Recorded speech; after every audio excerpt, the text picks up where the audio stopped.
Hello student, আজকে আমি তোমাদের অনাক্রমতা নিয়ে কিছু বলবো। তোমরা মন দিয়ে শোনো।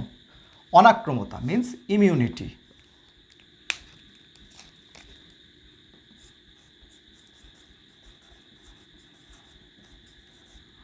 অনাক্রমতা মানে আমাদের শরীরে রোগ প্রতিরোধ করার যে ক্ষমতা, সেটা কি বলা হচ্ছে? অনাক্রমতা বা ইমিউনিটি। ওকে, যেমন দেশের বাইরে কি থাকে, আমাদের বর্ডারে সৈন্যরা থাকে।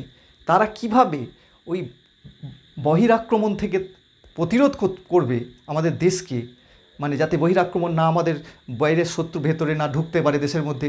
তাদের যে লড়াই করার যে ক্ষমতা, সেটাই সেরকমই আমাদের বডিরও কিছু সৈন্য আছে যারা আমাদের শরীরের মধ্যে কোনো জীবাণুকে ভেতরে প্রবেশ করতে দেয় না এবং তার জন্যে লড়াই করে। সেই ক্ষমতাটাই হচ্ছে আমাদের অনাক্রমতা ক্ষমতা। ঠিক আছে? আর এই যে অনাক্রমতা সম্পর্কে আমরা যে বইতে পাবো, সেই বইটা হচ্ছে ইমিউনোলজি বলা হয় সেই বইটা। ঠিক আছে? আর আমাদের এই অনাক্রমতার একটা মানে আমাদের এই ইমিউনিটি সিস্টেমের একটা মানে চেনার একটা ক্ষমতা আছে, রেকগনাইজ করার ক্ষমতা আছে। কি ক্ষমতা? না সেলফ, নন সেলফ। সেলফ মানে কি? আমার নিজের জিনিস, যেটা বডিতে, আমার শরীরে কোনো জিনিস ঢুকলো, বডি যদি দেখে সেটা আমার, তখন সেটা সে জেনে যাবে সেটা আমার জিনিস, তার কোনো প্রতিক্রিয়া সৃষ্টি করে না।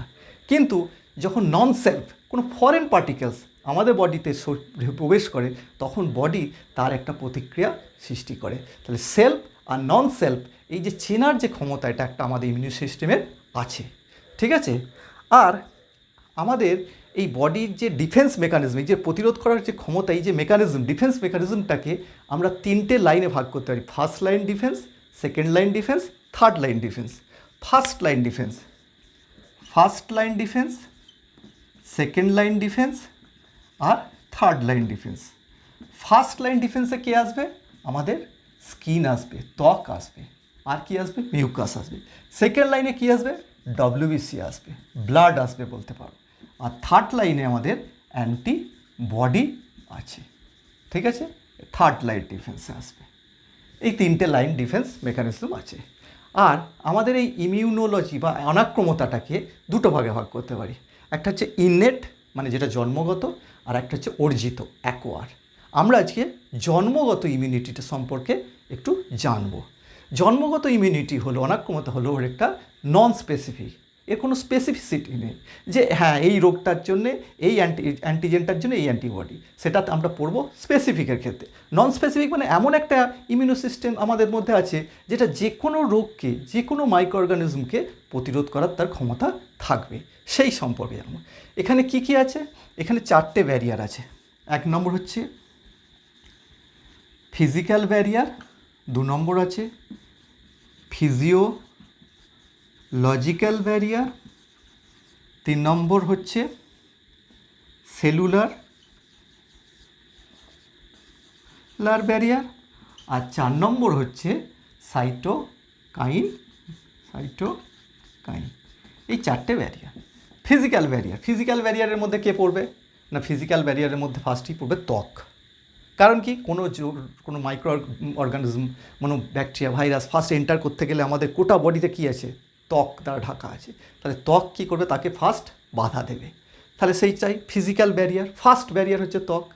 কারণ কি? ত্বকের উপরের লেয়ারটা খুবই শক্ত, ড্রাই, এটা ফাইব্রাস প্রোটিন, কেরাটিন দিয়ে তৈরি হয়। ঠিক আছে? আর এই লেয়ারটাকে আমরা বলা হচ্ছে স্ট্র্যাটাম কর্নিয়াম, যে উপরের লেয়ারটা স্ট্র্যাটাম কর্নিয়াম বলছি। বুঝতে পারছো? এই লেয়ারটা কি করে? এটা একটা ডেড লেয়ার। এই লেয়ার আমাদের কোনো ব্যাকটেরিয়া, ভাইরাসকে ভেতরে ঢুকতে দিচ্ছে না, স্কিন। এরপর কি আছে? মিউকাস কি আছে? না, গপলেট সেল বলে একটা স্পেশাল সেল আছে যেখান থেকে মিউকাস সিক্রেট হয়, যেটা কি করে না, এই মিউকাস যে কোনো ইনফেকশানকে, মানে মাইক্রো অর্গানিজমকে ট্র্যাপ করতে পারে। আর কি করে? ইমোবিলাইজ করে, মানে তাদের চলন ক্ষমতাটাকে, বা একটা বদ্ধ ঘরের মধ্যে যেমন বন্ধ করে দেওয়া হয়, সেই ক্ষমতাটা এই মিউকাসের মধ্যে থাকে। মানে একটা যদি কাউকে বদ্ধ ঘরের মধ্যে বন্ধ করে, তার ফলে কি আর ক্ষমতাটা নষ্ট হয়ে যায়। সেইভাবেই এরা মিউকাসটা ট্র্যাপ করে এবং তাদের ইমোবিলাইজ করে দেয়। বোঝা গেছে? সেটাই হচ্ছে আমাদের ফিজিক্যাল ব্যারিয়ার। ফিজিওলজিক্যাল ব্যারিয়ার মানে আমাদের বডির কিছু অ্যাক্টিভিটিও মাইক্রো অর্গানিজম প্রিভেন্ট করে, যেমন কি না পিএইচ, আমাদের বডির যে ফ্লুইডের পিএইচ সেটা, আর টেম্পারেচার, এই দুটো। ঠিক আছে, বডি ফ্লুইডের পিএইচ কি না আমাদের যে অয়েলি গ্ল্যান্ড আছে, সোয়েট গ্ল্যান্ড আছে, সেখান থেকে যে গ্ল্যান্ড থেকে যে সিক্রেশন হয় সেগুলো অ্যাসিডিক ইন নেচার। তার ফলে কী হলে সেই অ্যাসিড মিডিয়ামের মধ্যে, যদি ত্বকের মধ্যে অ্যাসিড মিডিয়াম থাকে তাহলে সেখান দিয়ে মাইক্রো অর্গানিজমগুলো এন্টার করতে পারে না। ঠিক আছে, টেম্পারেচার, টেম্পারেচার কি আমাদের যে জ্বরের সময় যে বডি টেম্পারেচার বৃদ্ধি পায় সেটাও কিন্তু এই মাইক্রো অর্গানিজমকে মানে প্রিভেন্ট করার জন্যই সেই টেম্পারেচারটা ইনক্রিজ হয়। কী হয় জানো তো, না যখনই একটা মাইক্রো অর্গানিজম আমার বডিতে এন্টার করলো তখনই সেটা কি হবে না, সেটা সেখান থেকে ওইখান থেকে আমাদের যে মাইক্রো অর্গানিজম যাবে সেই মাইক্রো অর্গানিজম থেকে না ব্যাকটেরিয়াগুলো ম্যাক্রোফেজকে অ্যাক্টিভ করে দেবে, ম্যাক্রোফেজকে অ্যাক্টিভ করে দেবে। আর ম্যাক্রোফেজ অ্যাক্টিভ হওয়া মানেই সেটা কি সিক্রেট করবে, সেখান থেকে পাইরোজেন সিক্রেট করবে। পাইরোজেন মানে ধরো আমার বডি ব্যাকটেরিয়া এন্টার করলো, ম্যাক্রোফেজ অ্যাক্টিভ হলো, ম্যাক্রোফেজ থেকে পাইরোজেন ইনক্রিজ হলো। সেই পাইরোজেন কি করবে, যখন একটা নির্দিষ্ট লেভেলের মাত্রা বেরিয়ে যাবে তখন আমাদের ব্রেন অ্যাক্টিভ হবে। ব্রেন তখন কি করবে না, ব্রেনের যে থার্মোস্ট্যাটিক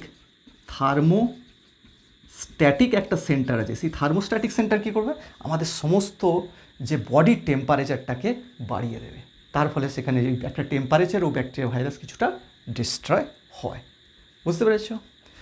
সেলুলার কি না, সেলুলারের মধ্যে তোমাদের আছে ডাব্লিউবিসির মধ্যে মেন হচ্ছে নিউট্রোফিল আর মনোসাইট।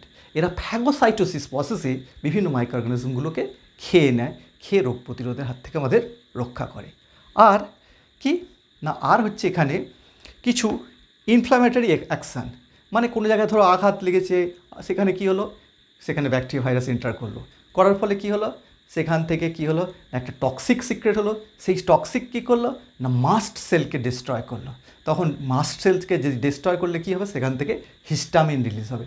আর হিস্টামিন রিলিজ হলে কী হবে, সেটা আমাদের যে ব্লাড ভেসেলস আছে তার পারমিবিলিটিটা বাড়িয়ে দেবে, তখন ব্লাড ফ্লোটা খুব জোরে হবে। আর কোনো জায়গায় যদি ব্লাড ফ্লো জোর হয় তখন কী হবে, সেখানটা লাল হয়ে যাবে এবং সেখানটা গরম হয়ে যাবে। এই জন্যই যদি আমাদের কোনো আঘাত লাগলে সেখানটা দেখবে লাল হয়ে যায় এবং প্রচণ্ড গরম হয়, সেটাও কিন্তু একটা ইননেট ইমিউনিটির পার্ট। এরপর হচ্ছে সাইটোকাইন। সাইটোকাইন কি না, সাইটোকাইন হচ্ছে কোনো জায়গায় ভাইরাল ইনফেকশান হলে সেই ভাইরাল ইনফেক্টেড সেল থেকে এক ধরনের কেমিক্যাল সিক্রেট হয়। সেই কেমিক্যালটাই আবার কি করে না, অন্য কোনো পাশে যাতে ভাইরাস আক্রমণ না হয় তা থেকে আমাদের বডিকে প্রতিহত করে। এই হচ্ছে আমাদের ইননেট ইমিউনিটির 4টে ব্যারিয়ার। এইভাবে আমরা জন্ম থেকে একটা নন স্পেসিফিক ডিফেন্স মেকানিজম পেয়ে থাকি। ওকে, বোঝা গেছে? এর পরের ভিডিওতে আমি তোমাদের স্পেসিফিক, যেটা মানে একদম অ্যাকোয়ার ইমিউনিটি, সেই সম্পর্কে বোঝাবো। Thank you student.